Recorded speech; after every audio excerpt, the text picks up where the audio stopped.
Gold, trusted gold buyers. మీరు తాకట్టు పెట్టిన బంగారాన్ని విడిపించి ఈ రోజు ఉన్న మార్కెట్ ధరకు కొనబడను.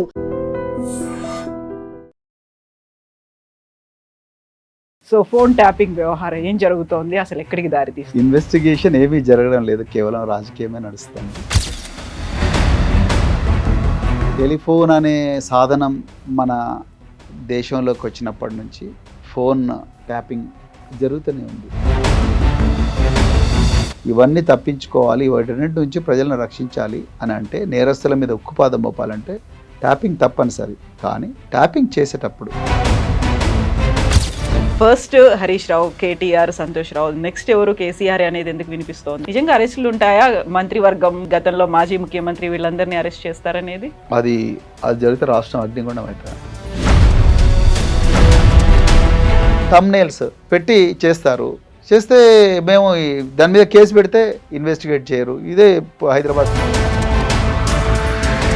మీరు సజ్జనార్ గారి మీద చేసినటువంటి కామెంట్స్ అనేవి, ఆయన సంజాయిషి అడిగారు, లేకపోతే చర్యలు తీసుకుంటామన్నారు. మీరెందుకు ఆయన మీద టార్గెట్ చేసినట్టుగా మాట్లాడారు? ప్రవీణ్ కుమార్కో సజ్జనార్కో మధ్యలో జరుగుతున్న ఒక వివాదం లాగా. ఆ సిట్ ఉన్న తర్వాత ఇంకో కొత్త సిట్ ఏర్పాటు చేశారు. ఆ సిట్కు చీఫ్ను సజ్జనార్ గారిని పెట్టారు. నేనేం చెప్పానంటే, సజ్జనార్ గారు మీరు దయచేసి దాని నుంచి వైదొలగండి. ఎందుకంటే మీరు ఒకప్పుడు ఇంటెలిజెన్స్లో పనిచేసినప్పుడు సజ్జనార్ గారి లాంటి అధికారులు ఈ రేవంత్ రెడ్డి గారి రాజకీయ వికృత క్రీడలో పావులుగా బలవుతున్నారు. క్రిమినల్స్ రూల్ చేస్తున్నారా అనే ఫీలింగ్ వస్తుంది నాకు. మాఫియా రూల్ చేస్తుందా ఈ రాష్ట్రాన్ని? సో ఆర్ఎస్ ప్రవీణ్ కుమార్ గారి మీద ఈ మధ్యన వినిపిస్తున్నటువంటి విపరీతమైనటువంటి ఒక వైరల్ గా సర్క్యులేట్ అవుతోంది. బీఆర్ఎస్ పార్టీ కూడా వదిలిపెట్టి వెళ్ళిపోతారు, బీఆర్ఎస్ పార్టీలో కూడా ఉండట్లేదు అని ఉంటున్నారా, వెళ్తున్నారా? నేను మీరు ఈ ప్రశ్న అడుగుతారని అనుకున్నాను. నేను బీఆర్ఎస్ పార్టీ అధికారంలో ఉన్నప్పుడు రాలేదు. కాంగ్రెస్ వాళ్ళు చేస్తున్న ప్రచారం అన్నప్పుడు కూడా బీఆర్ఎస్ లోనే ఇంటర్నల్ గా వినిపిస్తోంది. మీరు వచ్చిన తర్వాత తిరుపూర్ కాగజ్ నగర్ మాజీ ఎమ్మెల్యే కోనేరు కోనప్ప గారు వెళ్ళిపోయారు. బాగానే రీసెర్చ్ చేశారు మీరు. కాదంటారా? కోనేరు కోనప్ప గారు ఆయన ఏ పరిస్థితుల్లో బయటికి పోయినరు, ఏ పరిస్థితుల్లో మళ్ళీ లోపలికి వచ్చిండ్రు అనేది అది కోనేరు కోనప్ప గారికి తెలుసు, రాష్ట్ర ప్రజలందరికీ కూడా తెలుసు. పార్టీ కష్టాల్లో ఉన్న పార్టీ లోపలికి వచ్చింది ఎవరు? పార్టీ కష్టాలు ఉన్నప్పుడు పార్టీని వదిలిపెట్టి అధికారం కోసం అర్రులు జాచి ఆ అవకాశాన్ని అందిపుచ్చుకోవడానికి కోసం కాంగ్రెస్ వైపు పోయింది ఎవరు అనేది తెలంగాణ ప్రజలకు తెలుసు.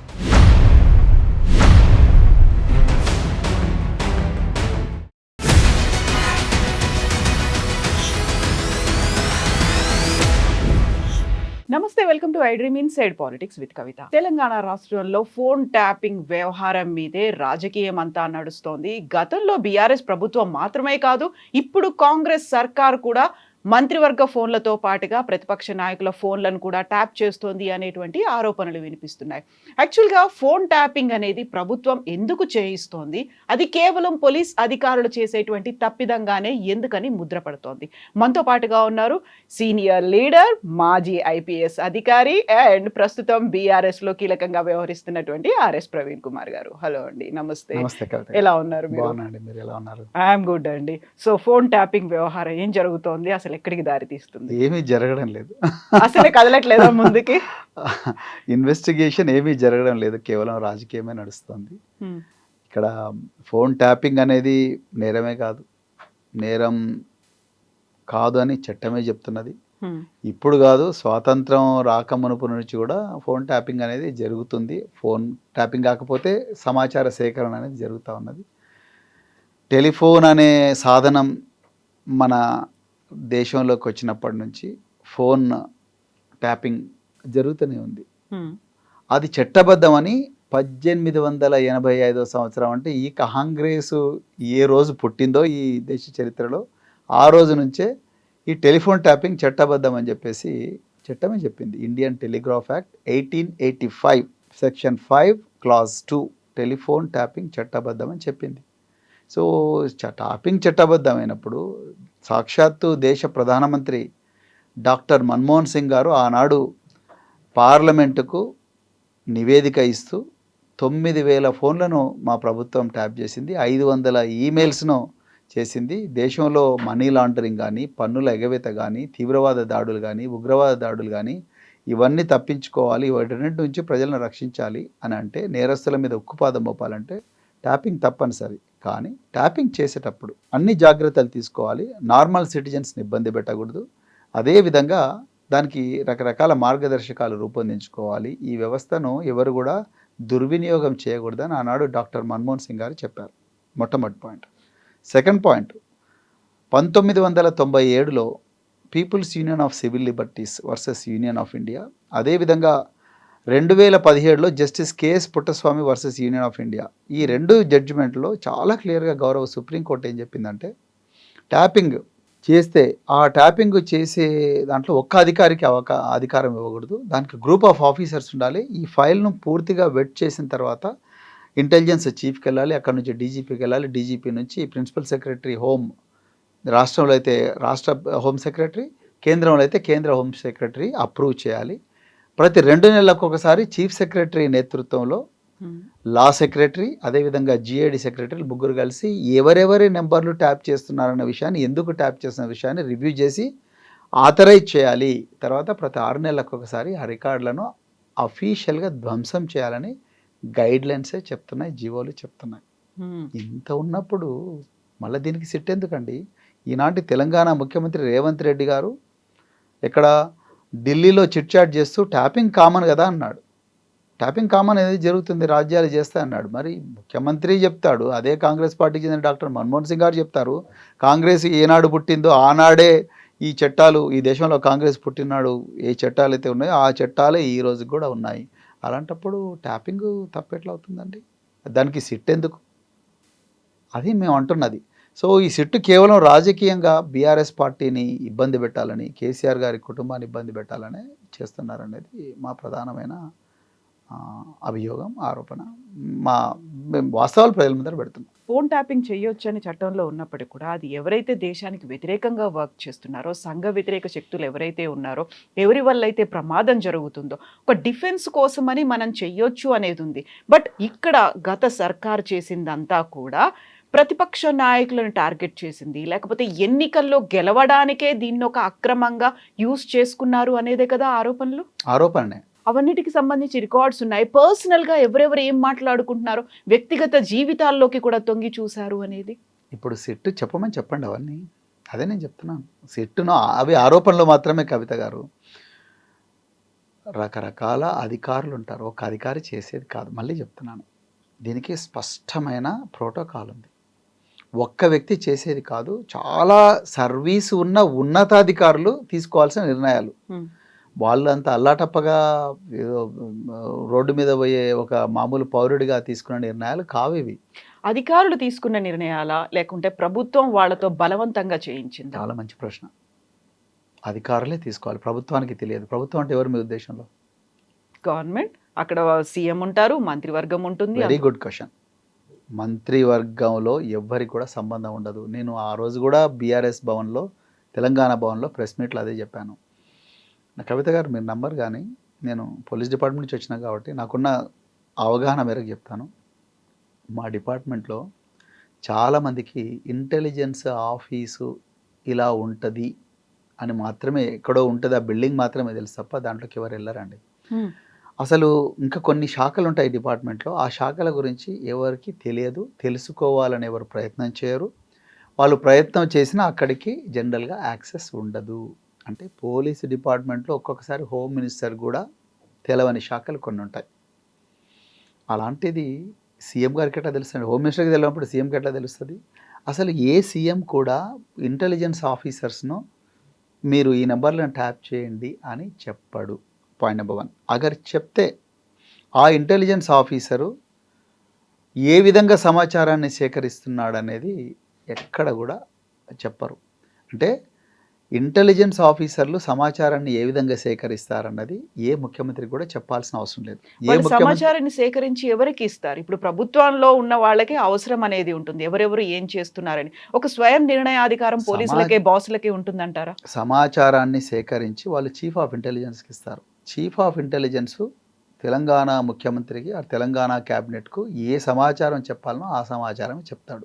తెలంగాణ క్యాబినెట్లో ముఖ్యమంత్రి గారితో సహా తెలంగాణ క్యాబినెట్లో ఈ సమాచారాన్ని ఏ విధంగా సేకరించారు మీరు అని అడిగే హక్కు తెలంగాణ క్యాబినెట్కు లేదు. అది కేవలం పోలీస్ ఆఫీసర్ల డొమైన్. అది చాలా కీలకం. అంటే చట్టమే చెప్తుంది అది. అదైనా ఎట్టి పరిస్థితుల్లో కూడా మేము ఈ విధంగా సేకరించామని ఎవరు కూడా అడగరు, అడిగినా వీళ్ళు చెప్పకూడదు. అది రూల్. ఇజ్రాయెల్ నుంచి స్పెషల్ టెక్నాలజీని ఎక్విప్మెంట్ని తెప్పించుకున్నారు. దానికి బీఆర్ఎస్ ఫండ్స్, పార్టీ ఫండ్స్తోనే తెప్పించుకున్నారు. అది పర్సనల్గా కొంతమంది టార్గెటెడ్గా సెలెక్టివ్గా ఉన్నటువంటి లీడర్ల మీదే పెట్టారు, వాళ్ళని యూజ్ చేసుకున్నారు అనే మాట. అది ఆరోపణలు మాత్రమే. అది ఎక్కడ కూడా ప్రూవ్ కాదండి, ప్రూవ్ చేయలేరు. It's not possible. అవి కేవలం ఆరోపణలు మాత్రమే. దేశ రక్షణ కోసం, దేశంలో ప్రజలందరూ భద్రంగా ఉండడం కోసం రకరకాల దేశాల నుంచి టెక్నాలజీ దిగుమతి చేసుకుంటారు. ఈవెన్ అమెరికా వాళ్ళు కూడా దిగుమతి చేసుకుంటారు, మన ఇండియా కూడా దిగుమతి చేసుకుంటుంది. అంతే తప్ప పలాని వ్యక్తుల ఫోన్లు ట్యాప్ చేయడం కోసమే దిగుమతి చేసుకుంటారు అన్న భావన అది కరెక్ట్ కాదు. అది ఎవరు కూడా ప్రూవ్ చేయలేరు. It's not possible.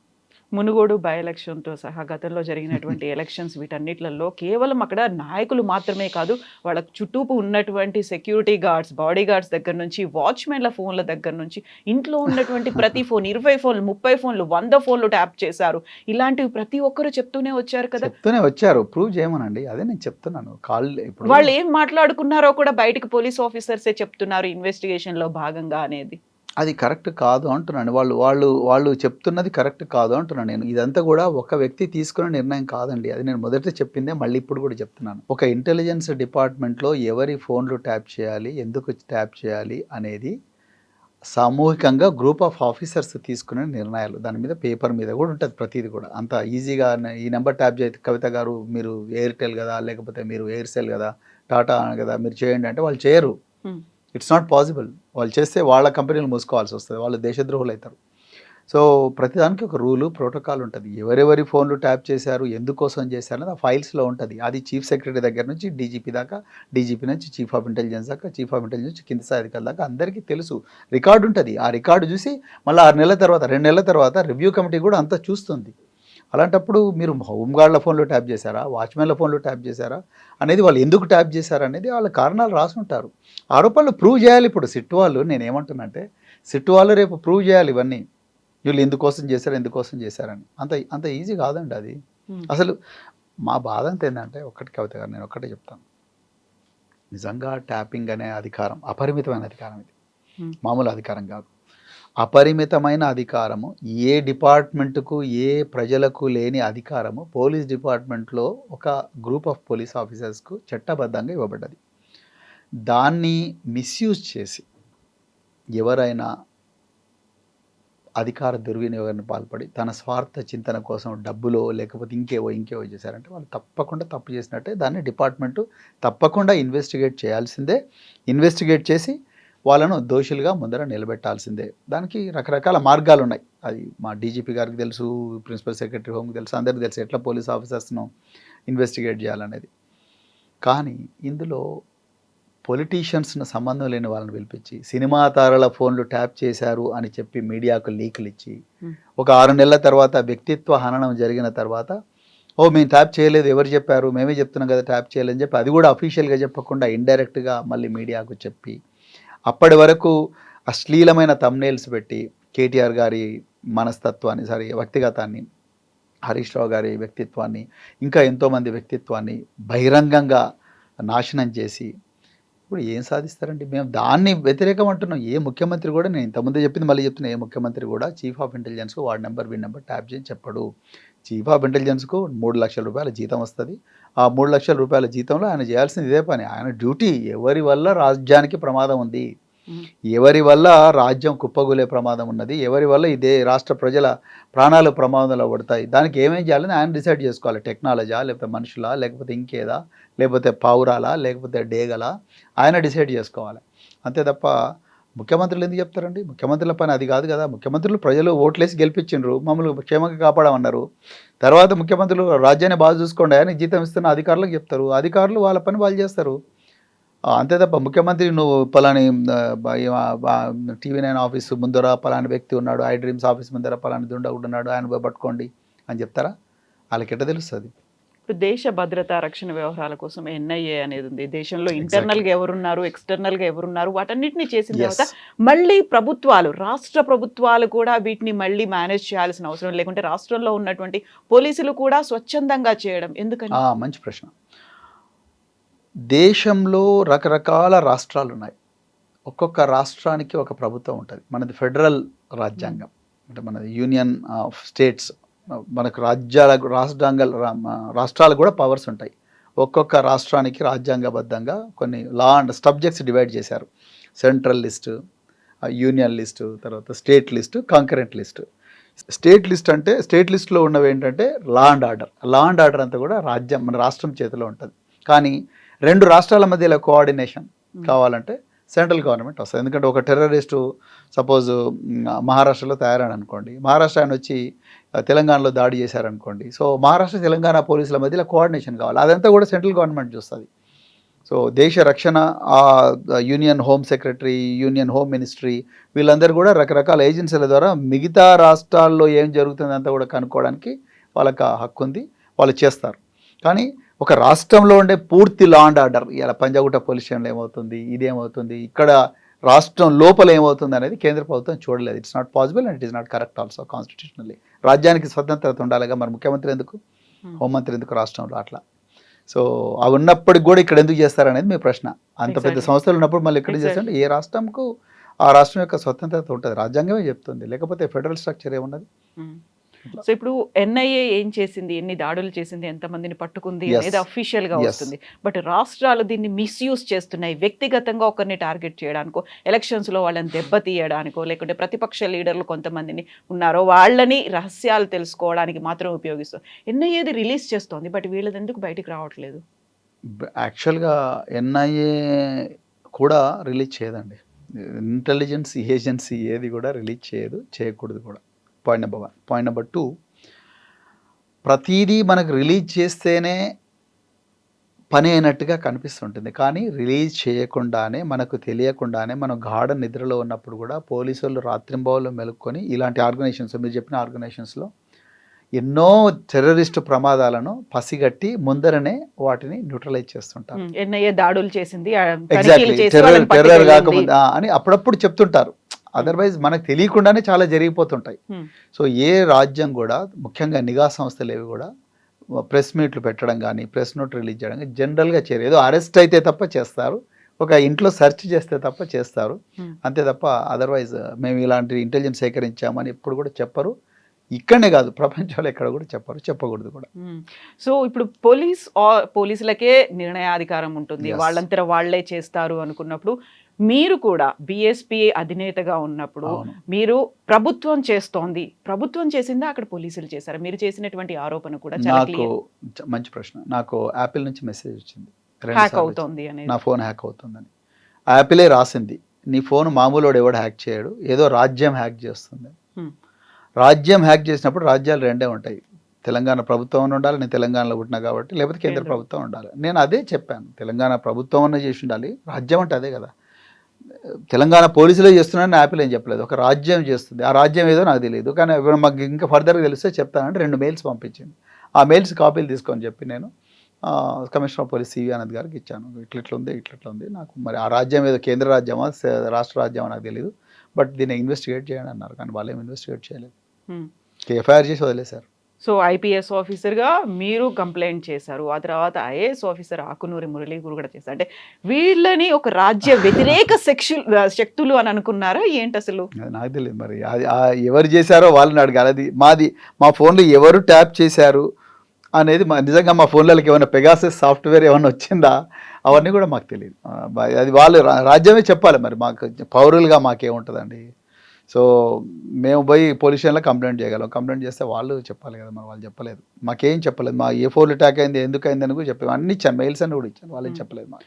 So RS Praveen Kumar BSP అధినేతగా ఉన్నప్పుడేమో ప్రభుత్వం నా ఫోన్ ట్యాప్ చేసిందన్నారు. ఆ తర్వాత బీఆర్ఎస్లోకి వచ్చిన తర్వాత పోలీసుల మీద ఆరోపణలు చేస్తున్నారు.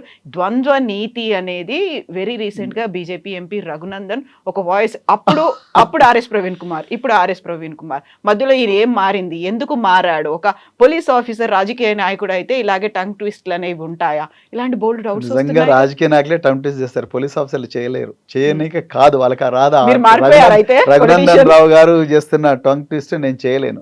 నేను ఆ రోజు కూడా కంప్లైంట్ ఇచ్చానని చెప్పాను, నేను కంప్లైంట్ ఇవ్వలేదని చెప్పలేదు. నేను ఏమన్నాను, నేను ఆ రోజు నాకు వచ్చింది నీ ఫోన్ హ్యాక్ అవుతుంది, హ్యాక్ చేసే ప్రయత్నం చేస్తున్నారు, జాగ్రత్తగా ఉండని యాపిల్ కొన్ని నాకు సలహాలు ఇచ్చింది, రైట్. అదే నేను కమిషనర్ ఆఫ్ పోలీస్ చెప్పి నా ఫోన్ ఎవరో ట్యాప్ చేసి హ్యాక్ చేస్తున్నారు, ఇగో ఇది అని చెప్పాను నేను. మీరు ఆ మెయిల్ ని పబ్లిక్ గా కూడా ట్విట్టర్ లో పెట్టాను, కరెక్ట్. సో ఈ రోజు నేనేమంటున్నాను, నేను మళ్ళీ చెప్తున్నాను, ఆ రోజు నేను చెప్పింది కరెక్టే, ఇప్పుడు కూడా చెప్తున్నా ఆ రోజు నేను చెప్పింది కరెక్టే. నేను ఈ రోజు ఏం చెప్తున్నాను, ట్యాపింగ్ చట్టబద్ధమే, కానీ రాజకీయ నాయకులకు ఆపాదించకండి. నిజంగా మీరు ఎవరిని ఇన్వెస్టిగేట్ చేయాల్సి ఉంటే మీరు మీ ఆఫీసర్లను అడగండి. ఇంతమంది 6 మంది ఆఫీసర్లు ఉంటారు, అందరూ పెద్ద పెద్ద ఆఫీసర్లు, వాళ్ళని అడగండి. కేసీఆర్ గారు లేకపోతే హరీష్ రావు గారు, కేటీఆర్ గారు ఇవాళ జోగినపల్లి సంతోష్ను పిలిచారట, వాళ్ళు లేకపోతే ఇంకెవరో వీళ్ళేం చేస్తారు? ఎమ్మెల్యేలు ఎమ్మెల్సీలు వాళ్ళని పిలిపించి మీరు ఏం చేసారు, మీరు నెంబర్లు ఇచ్చినరా అంటే వాళ్ళు ఏం చేస్తారు? వాళ్ళ నెంబర్ ఇస్తే చేస్తారు ఆఫీసర్లు? వాళ్ళే సూత్రధారులుగా కేవలం పోలీసులు మాత్రమే ఉన్నారు. నిజంగా పోలీసులు పాత్రదారులు, వాళ్ళు ఎవరెవరు నెంబర్లు తీసుకుంటే వాళ్ళు నిజంగా పోలీసులు జైలు పోతారు అట్లా చేస్తే. చేయకూడదు. సో నేను ఆ రోజు చెప్పిన దానికి ఈ రోజు చెప్పిన దానికి నా లోపల తేడా లేదు. రఘునందన్ రావు గారు టంగ్ ట్విస్ట్ చేస్తారు, ఆయన రోజుకో మాట మాట్లాడతారు, నేను అట్లా మాట్లాడడానికి రాదు, అదే మా బలహీనత. మీరు గతంలో చేసినటువంటి కంప్లైంట్ కి ఆన్సర్ ఏమైనా వచ్చిందా? అప్పుడు ప్రభుత్వం చేసిందా, పోలీసులు చేశారా? మీరు రాలేదు. పోలీస్ ఆఫీసర్ అయి ఉండి పోలీసుల మీదే పోలీసులే చేస్తారు అని చెప్పడం అనేది ఇప్పటిదాకా మీ డిపార్ట్మెంట్ అది చేయకూడదని ఏం లేదు, చేయొచ్చు, ఎవరిదైనా చేయొచ్చు, దానికి రీజన్ చూపించాలి అంతే తప్ప. రీజన్ చూపించాలి. 6 మంది ఆఫీసర్లు నేను చెప్పిన వాళ్ళు ఎవరైతే chief of intelligence, DGP, principal secretary home, chief secretary, law secretary, GAD secretary, వీళ్ళందరూ ఎస్ ఇతను దేశానికి ప్రమాదకారి అనుకుంటే చేయొచ్చు. అలా తెలంగాణలో 5,000 మందికి పైగా ప్రమాదకారులు ఉన్నారా? అది పోలీసు వాళ్ళు చెప్పాలి. అందులో మీరొకరు ఉన్నారు, ఆకునూరు మురళి గారు కూడా ఉన్నారు. అది రాజ్యం చెప్పాలి, నేను ఎట్లా చెప్తా, పోలీసు వాళ్ళు చెప్పాలి. రాజ్యం అంటే పోలీసు వాళ్ళు చెప్పాలి. అది నిజంగా నా చేసి ఉంటే అది వాళ్ళు చెప్పాలి, అంత నేను చెప్పడానికి లేదు. అయితే ప్రతిసారి ప్రభుత్వాలు పక్కకి వెళ్ళిపోతాయి, అక్కడ మంత్రులు కావచ్చు మిగతా వాళ్ళందరూ పక్కకుంటారు, ఎవరైతే కీలకమైనటువంటి పొజిషన్లో ఉన్నటువంటి అధికారులు ఉన్నారో వాళ్ళే బలవుతారు అనే ఒక మాట ఉంది కదా. దుర్వినియోగం చేస్తే బలవుతారు.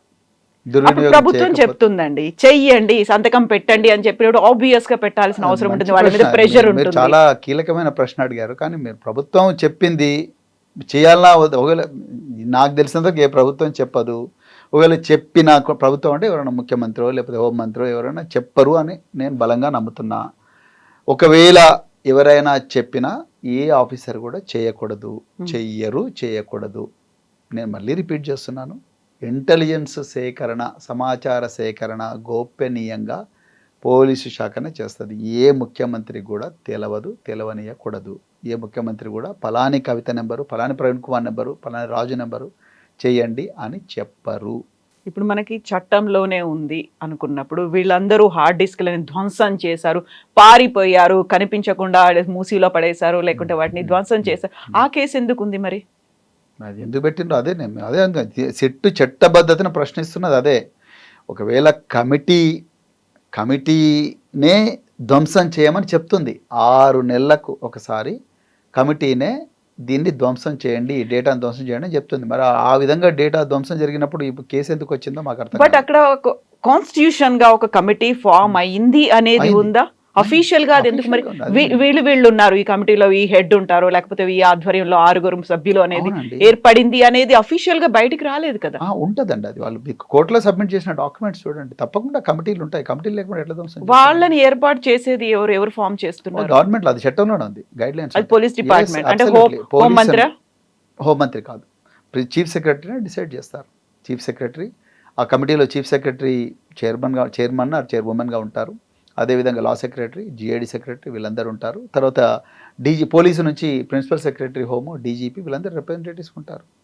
పెద్ద ఆయన చెప్పారు అని ఒక పొలిటికల్ గా వాళ్ళకి నెంబర్స్ అనేవి పేపర్ల మీద రాసిచ్చారు, వీళ్ళ చెయ్యండి, పేపర్ మీద హ్యాండ్ రైటింగ్ దాంతో రాసి ఇచ్చి ఆ తర్వాత వాటిని తీసేసుకున్నారు. వాళ్ళని ఇవన్నీ నేను మళ్ళీ చెప్తున్నాను, ఇదంతా రాజకీయంగా దుమారం లేపడానికి ప్రయత్నం చేస్తున్నారు. రాజకీయంగా కేసీఆర్ గారి కుటుంబాన్ని వీళ్ళందరినీ కూడా ఇబ్బంది పెట్టడానికి చెప్తున్న వార్తలే తప్ప, ఆరోపణలే తప్ప ఇందులో వాస్తవాలు లేవండి.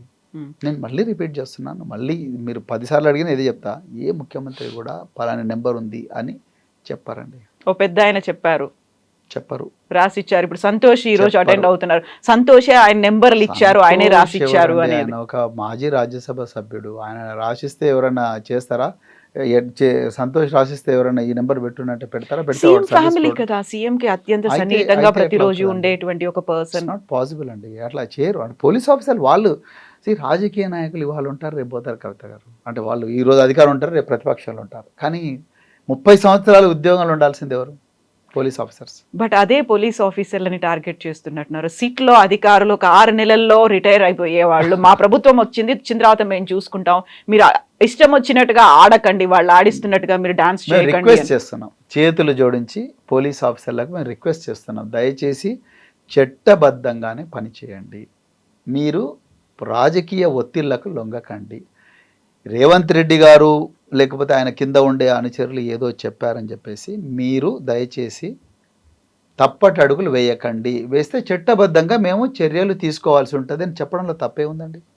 మీరు చెప్పండి. అది ఒక రకంగా పోలీసులని బెదిరిస్తున్నారు అనేది కదా కంప్లైంట్ కూడా వెళ్ళింది. సలహా ఇస్తున్నాం, వేడుకుంటున్నాం, పోలీసులు బెదిరించేంత గొప్పలం కాదు, మేము క్రిమినల్స్ కాదు, వేడుకుంటున్నాం చట్టబద్ధంగా పనిచేయండి. ఉదాహరణ చెప్తా, గజ్వేలులో మాజీ ఎమ్మెల్యే మైనంపల్లి హనుమంతరావు గారు ఒక బహిరంగ సభలో నేను హరీష్ రావు మీద, కేటీఆర్ మీద పెట్రోల్ పోస్తాను, కాలబెడతాను, నా మీద కూడా పెట్రోల్ పోసుకుంటాను, కాలబెడతాను, ముగ్గురం కలిసి అవసరం అనుకుంటే జైలుకు పోదాం, లేదా సత్య సావనాన్ని చద్దాం అని అంటాడు.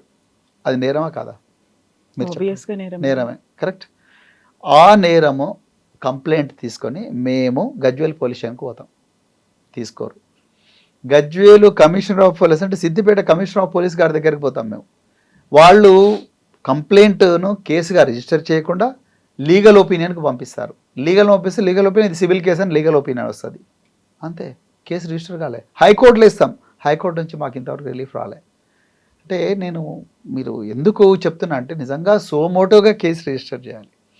రేవంత్ రెడ్డి గారు మీరు తప్పు చేస్తున్నారు, మేము మీ ఇంటి ముందర ధర్నా చేస్తామంటే మీరు రేవంత్ రెడ్డి మీద ధర్నా చేస్తారా? ఆ మాట అంటావా అని చెప్పి గాంధీ భవన్ నుంచి కంప్లైంట్ వస్తేనే వెంటనే కేసు రిజిస్టర్ చేస్తున్నారు. ఏసీబీ ఆఫీసు నుంచి తెలంగాణ భవన్కు రోడ్డు మీద నడుచుకుంటూ వస్తుంటేనే కేసు రిజిస్టర్ చేశారు. చార్మినార్ దగ్గరికి పోయి రేవంత్ రెడ్డి ప్రభుత్వాన్ని గద్దె దించుతాం, మీ సంగతి ఏందో చూస్తామంటే కేసు రిజిస్టర్ అవుతుంది. అదే రేవంత్ రెడ్డి గారు హోంశాఖ మంత్రి, ముఖ్యమంత్రి, మీ బీఆర్ఎస్ గద్దెలు కూలుస్తాం, తెలుగుదేశం పార్టీని మీరు కాంగ్రెస్ పార్టీ నుంచి ఎన్నికైన ముఖ్యమంత్రి, తెలుగుదేశం పార్టీ నాశనం చేసింది మీరే కాబట్టి బీఆర్ఎస్ గద్దెలు కూల్చేదాకా కూల్చి మనం మళ్ళీ తెలుగుదేశానికి పునర్భవం తీసుకురావాలని అన్న కాంగ్రెస్ ముఖ్యమంత్రి, దాని మీద ఏం కేసులు ఉండవు. హోంమంత్రే గద్దెలు కూల్చండి అంటున్నాడు, అది కేసులు ఉండవు.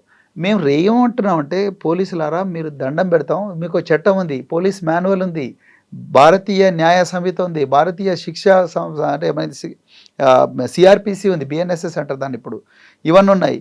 సో ఇవన్నీ ఉన్నప్పుడు దాని ప్రకారం ఉద్యోగం చేయండి కదా. మీరు రేవంత్ రెడ్డి గారికి భయపడి ఎందుకు చేస్తారు? లేకపోతే మైనంపల్లి హనుమంతరావు ఇంకెవరో వాళ్ళెవరో చెప్తే ఎందుకు చేస్తున్నారని మేము అంటున్నామండి. గతంలో సీఎం కేసీఆర్కే భయపడి వీళ్ళందరూ చేశారు, అందుకే వాళ్ళని అరెస్ట్ చేశారు, ఇప్పుడు వాళ్ళకి బెయిల్ కూడా రావట్లేదు అనేది కదా. వాళ్ళు కూడా ప్రభుత్వ ఒత్తిడికి తలొగ్గే ఇలాంటి పనులు చేయకూడదు అంటున్నాం మేము, చేయకూడదు అంటున్నాం. అది రేపొద్దున ఇబ్బంది అయ్యేది వాళ్ళకే కదా, అందరు బాగానే ఉంటారు, వాళ్ళకే ఇబ్బంది అవుతుంది, అది కాకూడదని మేము రిక్వెస్ట్ చేస్తున్నాం. అందుకొరకే మేము ఎప్పుడు మాట్లాడినా మేము ముందు చేతులు జోడించి రిక్వెస్ట్ చేస్తున్నాం, అయ్యా చట్టబద్ధంగా చేయండి, చట్టబద్ధంగా చేసి మీరు మంచి పేరు సంపాదించుకోండి, మీరు మాకు ఫేవర్ చేయకండి, మాకు we don't want any favour from you, but what we want is please follow the law. Law should be, the application of law should be fair to everybody. మీరు సజ్జనార్ గారి మీద చేసినటువంటి కామెంట్స్ అనేవి, ఆయన సంజాయిషి అడిగారు, లేకపోతే చర్యలు తీసుకుంటామన్నారు, మీరెందుకు ఆయన మీద టార్గెట్ చేసినట్టుగా మాట్లాడారు? చాలా మంచి ప్రశ్న, కానీ నేను వాస్తవాలు చెప్పాలి. ఇది ప్రవీణ్ కుమార్కో సజ్జనార్కో మధ్యలో జరుగుతున్న ఒక వివాదంలాగా దీన్ని చిత్రీకరిస్తున్నారు. ఇది కరెక్ట్ కాదు. సజ్జనారు చాలా మంచి ఆఫీసర్, ఆయనకు మంచి ఇమేజ్ ఉంది ఆ డిపార్ట్మెంట్లో. ప్రజల లోపల కూడా ఒక మంచి ఆఫీసర్, డిపార్ట్మెంట్లో ఇమేజ్ ఉండడం వేరే, ప్రజల లోపల ఇమేజ్ ఉండడం వేరే. ప్రజల లోపల కూడా ఆయనకు ఒక మంచి ఆఫీసర్ అన్న ఇమేజ్ ఉంది. నేను చెప్పాలనుకున్నది ఏంటి అంటే, సజ్జనార్ గారు చీఫ్ ఆఫ్ సిట్, ఇప్పుడు commissioner of police SIT, already ఈ ట్యాపింగ్ వ్యవహారాన్ని ఇన్వెస్టిగేట్ చేయడం కోసం ఒక సిట్ ఉంది. దానికి చీఫ్ ఏసీపీ ఒక అతను ఉన్నాడు, జూబ్లీహిల్స్ పొల్యూషన్లో కూర్చుంటాడు ఆయన. ఆ సిట్ ఉన్న తర్వాత ఇంకో కొత్త సిట్ ఏర్పాటు చేశారు. ఆ సిట్కు చీఫ్ను సజ్జనార్ గారిని పెట్టారు. నేనేం చెప్పానంటే, సజ్జనార్ గారు మీరు దయచేసి దాని నుంచి వైదొలగండి. ఎందుకంటే మీరు ఒకప్పుడు ఇంటెలిజెన్స్లో పనిచేసినప్పుడు 2015లో ఆంధ్రప్రదేశ్లో మీ డిపార్ట్మెంట్ మీద, ఆంధ్రప్రదేశ్లో ఉండే రాజకీయ నాయకుల మీద, మీ డిపార్ట్మెంట్ మీద 80 దాకా కేసులు బుక్ అయినా. మాకు అప్పుడు సమాచారం 7-8 కేసుల గురించి వచ్చింది. నేను అప్పుడు పబ్లిక్ డొమైన్లో సమాచారం సేకరించి చెప్పాను. ఎందుకంటే ఆ రోజే కేటీఆర్ గారిని పిలిచారు, నాకు ఒక 2-3 గంటల సమయమే ఉంది. సో ఆ సమయంలో మేము కొంత రీసెర్చ్ చేసి తీసుకుపోయి చెప్పాము. ఒక 4-5-7 పోలీస్ స్టేషన్లు చెప్పాను. యాక్చువల్గా 87 పోలీస్ స్టేషన్లో ఆనాడు తెలుగుదేశం పార్టీ నాయకులు, తెలంగాణ గవర్నమెంట్ అఫీషియల్స్, తెలంగాణ అక్కడక్కడ పోలీస్ ఆఫీసర్లను కూడా ఉన్నారు, మా నాయకుల, తెలుగుదేశం నాయకుల ఫోన్లు ట్యాప్ చేస్తున్నారు అని చెప్పి 2015లో ఇచ్చారు. తెలంగాణలో ఆ రోజు ఇంటెలిజెన్స్లో సజ్జనార్ గారు ఉన్నారు. సజ్జనార్ గారు మీరు ఆ రోజు చేసింది ఒప్పు అయితే, మరి ఈరోజు ఇక్కడ పోలీసు వాళ్ళు చేసింది కూడా ఒప్పు అవుతుంది. దయచేసి మీరు అక్కడ పనిచేసిండ్రు కాబట్టి మీరు ఇప్పుడు సిట్టుకుండి ఇదే ట్యాపింగ్ వ్యవహారాన్ని ఇన్వెస్టిగేట్ చేయడం కరెక్ట్ కాదు, మీరు వాయిదొలగండి అని నేను వారిని చెప్పిన. అంతే తప్ప సజ్జనార్ గారి క్యారెక్టర్ కానీ, సజ్జనార్ గారు మీద లేనిపోయిన అభాండాలు వేయడం కానీ, ఆయన మీద 7 క్రిమినల్ కేసులు ఉన్నాయి. నేను అదే చెప్పాను. 7 ఎగ్జాంపుల్గా 7 తెలంగాణ పోలీసుల మీద ఆంధ్రప్రదేశ్లో బుక్ అయ్యని చెప్పారు. నేను సజ్జనార్ గారి పేరు చెప్పింటే అది కరెక్ట్ కాదు, నేను చెప్పడం అట్లా కరెక్ట్ కాదు. కానీ తెలంగాణ పోలీసుల మీద, కానీ ఆ రోజు తెలంగాణ పోలీసుల్లో నిఘా విభాగంలో సజ్జనార్ గారు కూడా డిఐజీగా ఉన్నారు, సజ్జనార్ గారు ఐజీగా ఉన్నారు. సో నేను అట్టేటప్పుడు మీరు ఆ రోజు ఏ నిఘా విభాగం అయితే ఆ రోజు ఆంధ్రప్రదేశ్లో మీరు మా ఫోన్లు ట్యాప్ చేసినని ఆరోపణలు ఎదుర్కొన్నారో, ఆ నిఘా విభాగంలో మీరు డిఐజీ ఐజీగా పనిచేసి ఇప్పుడు మీరు సిట్టుకు చీఫ్గా ఉండడం అనేది అది కరెక్ట్ కాదు. ఆ రోజు మీరు చేసింది ఒకవేళ నిజమై ఉంటే ఈరోజు ఇక్కడ పోలీసు వాళ్ళు చేసింది తప్పెట్లవుతుంది. అందుకొరకు మీరు మీ ఓన్ డిపార్ట్మెంట్లో పనిచేసిన ప్రభాకర్ రావు గారిని, మరి ముఖ్యంగా ప్రభాకర్ రావు గారిని ఇన్వెస్టిగేట్ చేయడం కరెక్ట్ కాదు అని చెప్పి నేను చెప్పిన. నేను ఇప్పటికి కూడా అదే మాట మీద ఉన్నా. సో ఆయన నన్ను ఒక లెటర్ అడిగాడండి. ఆయన ఏమన్నా మీరు నా మీద ఏమేమి 7 కేసులు ఉన్నాయి, దాని స్టేజు, ఎఫ్ఐఆర్ నెంబర్ అవన్నీ నన్ను అడిగారు. నేను చాలా క్లియర్గా చెప్పిన, నేను నాకుండే సమాచారం ఇది, నేను నా దగ్గర ఉండే సమాచారంతో ఒక రాజకీయ నాయకుడిగా నేను మాట్లాడినా, నేను మిమ్మల్ని వ్యక్తిగతంగా దెబ్బతీయలేదు. సో ఆయన 2 రోజుల టైం అడిగారు. 2 రోజుల్లో నాకు ఈ కేసుల వివరాలన్నీ తీసుకు లాస్ట్కి ఛార్జ్ షీట్ ఫైల్ చేసిన దాని కాపీ ఒకటి అవి ఇవన్నీ అడిగారు. అవి పోలీస్ డిపార్ట్మెంట్లో best sub inspector, best inspector కూడా 2 రోజులు కాదు కదా 20 రోజుల్లో కూడా ఆ డేటా తీసుకురాలేరు. నేను చెప్పాను, ఆ డేటా తీసుకురావాల్సింది మీరు. ప్రతిపక్షంగా ప్రశ్నించే బాధ్యత, హక్కు మాకు రాజ్యాంగంలో ఆర్టికల్ 19 ద్వారా సంక్రమించింది. మేము మా సమాచారం తప్ప రైటా చెప్పాల్సింది పోలీసులు, లేకపోతే హోంమంత్రి, లేకపోతే ముఖ్యమంత్రి. నిజానికి దీనికి ఆన్సర్ చెప్పాల్సింది ముఖ్యమంత్రి, హోంమంత్రి రేవంత్ రెడ్డి గారు. సజ్జనార్ గారు ఒక ప్రభుత్వ అధికారి. ఆయనను ముందర పెట్టి రేవంత్ రెడ్డి హార్వర్డ్లో, బోస్టన్లో, దావోస్లో ఎంజాయ్ చేస్తున్నాడు. సో నేను ఇంకొక విషయం కూడా ఏం చెప్పానంటే, తర్వాత ఆ ఇంటర్వ్యూలో తర్వాత చెప్పిన ఏంటంటే, సజ్జనార్ గారి లాంటి అధికారులు ఈ రేవంత్ రెడ్డి గారి రాజకీయ వికృత క్రీడలో పావులుగా బలవుతున్నారు, సమిదలుగా మారిపోతున్నారు. ఇది కరెక్ట్ కాదు. అధికారులారు దయచేసి ఆలోచించుకోండి అని కూడా నేను చెప్పడం జరిగింది. సో అదే నేను చెప్పిన. దానికి నాకు మీడియా ఎట్లా చిత్రీకరిస్తుందంటే ఇది ప్రవీణ్ కుమార్కు, సజ్జనార్కు వ్యతిరేకంగా జరుగుతున్న వాళ్ళగా నేను కరెక్ట్ నేను ఇచ్చేసాను. ఒక ప్రస్తుత పోలీస్ ఆఫీసర్ మధ్య జరుగుతున్న మంచి మిత్రుడు అండి నాకు. సో అందుకొరకే సజ్జనార్ నాకు లెటర్ పంపించారు, ఇంతవరకు వచ్చింది ఆ వ్యవహారం. నాకు కూడా ఒక క్షణం బాధేసింది. కానీ ఆయన అఫీషియల్గా ఆయన చాలా తీవ్ర మనోవేదనకు గురైనట్టుంది ఆయన పేరు చెప్పంగానే. సో నేను ఎక్స్ప్లెనేషన్ ఇచ్చాను. ఆ రోజు మీరు ఇంటెలిజెన్స్లో ఉన్నారు కాబట్టి నేను మీ పేరు తీసుకున్నాను, అంతే తప్ప మీకు వ్యక్తిగతంగా లేదని అదే రాసి పంపించిన. సో ఆయన 2 రోజుల టైం అడిగా, నేను 1 రోజులో రాసి పంపించేసాను. సో ఆర్ఎస్ ప్రవీణ్ కుమార్ గారు ఏంటి ఫుల్ ఫ్లెడ్జ్డ్ గా పొలిటీషియన్ గా ట్రాన్స్ఫార్మ్ అయిపోయినట్టేనా? మీలాంటి వాళ్ళు గైడ్ చేస్తే ఇంకా బాగా అవుతాం. నిజంగా ఇంకా పాలిటిక్స్ ఇంకా రాలేదు మాకు, అవి వస్తాయో రావు కూడా నాకు తెలియదు. కానీ 3 years అవుతుంది కదా, 3 ఇంకా years అవుతుంది రాలేదంటే. కాబట్టి మరి ఇక మీరు చెప్పాలి నేను ఎవాల్వ్ అవుతున్నానా లేదా, లేకపోతే అదే పాత ఐపీఎస్ ఆఫీసర్ లేకపోతే వాసన ఛాయలు ఇంకా ఉన్నాయా మీకు? గురుకులాల సెక్రటరీ ప్రవీణ్ కుమార్ లేకపోతే కరీంనగర్ ఎస్పీ ప్రవీణ్ కుమార్ లాగానే ఉన్నానా లేదా అనేది మీరు చెప్పాలి. సో మరి బిఎస్పిలో మీరు రాష్ట్ర అధ్యక్షుడిగా ఉన్న తర్వాత, బీఆర్ఎస్ కి వచ్చిన తర్వాత, ఈ లీడర్ గా మారిన తర్వాత ఆ చేంజెస్ ఎట్లా చూస్తుండ్రు మీరు?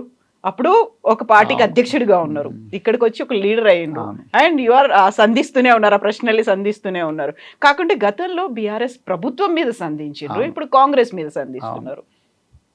చాలా ఆరోపణలు చేశారు. పోరాటం నిరంతరం నేను పోరాటం చేస్తూనే ఉన్నాను.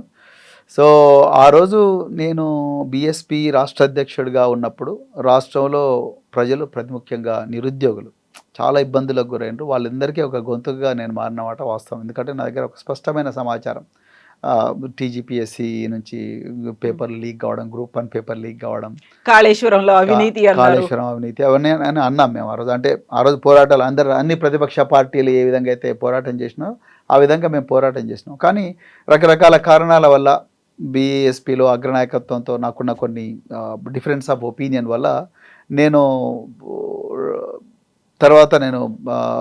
బయటకు వచ్చాను. బయటకు వచ్చిన తర్వాత బీఆర్ఎస్ పార్టీలో ఉన్నాను. నేను బీఆర్ఎస్ పార్టీలో ఎందుకు చేరినా అనేది కూడా మీకు ఇంతకుముందు కూడా చెప్పాను. ఇప్పుడున్న పరిస్థితుల్లో తెలంగాణ వాదం, బహుజన వాదం రెండు కలవాల్సిన అవసరం ఉన్నది. కలిస్తే రాష్ట్రానికి న్యాయం జరుగుతుంది అనే ఉద్దేశంతో నేను కేసీఆర్ గారు ఆహ్వానించారు. నేను వెంటనే పోయి జాయిన్ అయిన తర్వాత నేను బీఆర్ఎస్ పార్టీలు ఇప్పుడు పార్టీ కేటీఆర్ గారు, హరీష్ రావు గారు, కేసీఆర్ గారు వీళ్ళందరికీ మిగతా సీనియర్ నాయకులందరూ కూడా నన్ను కేర్ఫుల్గా గైడ్ చేస్తూ ఏ విధంగా ముందరు పోవాలి, ఏ సమస్యల మీద మనం ఏం మాట్లాడాలి, మన పార్టీ లైన్ ఏ విధంగా ఉంటుంది అనేది కూడా కేర్ఫుల్గా గైడ్ చేస్తున్నారు. నేను కూడా నేర్చుకుంటున్నాను చాలా ఫాస్ట్గా. సో రాబోయే రోజుల్లో ఇంకా మంచిగా ఇవాల్వ్ అవుతానని అనుకుంటున్నాను. That is the hope with which I'm working. So గతంలో ఫోన్ ట్యాపింగ్ గురించి మాట్లాడారు, కాళేశ్వరం గురించి మాట్లాడారు, అవన్నీ ఆరోపణలైనా లేకుంటే వాటన్నిటికి సమాధానాలు దొరికాయా? ఫోన్ ట్యాపింగ్ మీద మాట్లాడుతూనే ఉన్నాను నేను. ఫోన్ ట్యాపింగ్ మీద, కాళేశ్వరం మీద కూడా మాట్లాడినాను నేను. ఇప్పుడు కూడా లేదంటారా? లేదు, కాళేశ్వరాన్ని కూల్చారని చెప్పాను. ఓకే, నేను కాళేశ్వరం ప్రాజెక్టు మేడిగడ్డ బ్యారేజ్ను బాంబులతో కూల్చారు, ఇసుక దందా కోసం కూల్చారు, ఆనాడు ప్రభుత్వాన్ని అప్రతిష్ట పాలు చేయడానికి కోసం కూల్చారు. అదేవిధంగా ఈరోజు ఇసుక దందా కోసం కోట్లాది రూపాయలు వెచ్చించి కట్టిన చెక్ డ్యామ్లను కూడా బాంబులు పెట్టి పేల్చేస్తున్నారు అని నేను ఇప్పుడు కూడా చెప్తున్నాను. యుద్ధ నేరం, దాన్ని నిజంగా చాలా సీరియస్ ఇన్వెస్టిగేట్ చేయాలి. మీరు గమ్మత్ ఏంటంటే కవిత గారు, అందులో ఫిర్యాదుదారులు ఎవరో తెలిస్తే మీరు పరేషాన్ అవుతారు. అందులో ఫిర్యాదుదారులు మామూలు వ్యక్తులు కాదు, బాగా చదువుకొని ఆ డిపార్ట్మెంట్లో 10 సంవత్సరాలు పనిచేసిన ఇంజనీర్స్ ఉన్నారు.